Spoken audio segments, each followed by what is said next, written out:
Good morning guys. Ngayon po, dahil wala na po akong Guyabano Gold na pinaka main ingredients po ng diet ko, bumili po ako ng isang bag para po hindi ako maubusan. Yan po, Guyabano Gold. Isang bag po yan. Bali, ang laman po niyan, sa isang box, 20 sachet. Ang isang sachet po, ang laman po niyan ay 5 gulay. Malunggay, dahon ng sili, saluyot, kulitis, talbos ng kamote, at of course, ang pinakamaganda yung guyabano. Yun po yung pumapatay ng cancer cell sa buong katawan. Yan.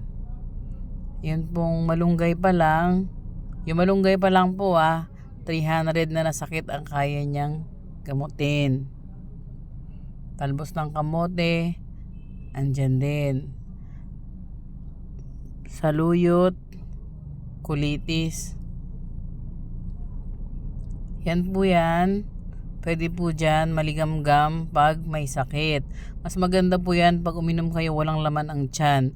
Ang ginagawa ko po, hinahalo ko po doon sa 5 gulay. Ay, yung 5 gulay hinahalo ko po doon sa mga gulay pa na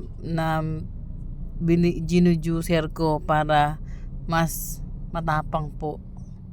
Kasi po natural chemotherapy po yun. Tsaka naman yan po, kape. 5 gulay pa rin yan. Yan din po ang iniinom ko. Kung may tanong po kayo tungkol sa kung paano gawin, chat nyo lang po ako, PM nyo lang po ako.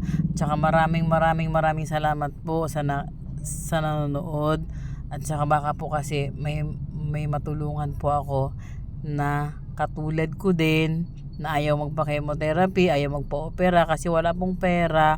Gusto lang po ay mawala ang bukol sa suso in a natural way. Kaya ko po ito ginagawa. Sa mga ayaw naman po, wala pong problema sa akin. Hindi ko po kayo pinipilit na manood at saka pakinggan po kung anong mga sinasabi ko.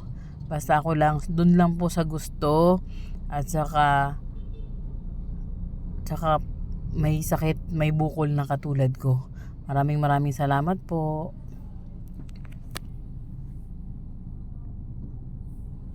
Please like and share.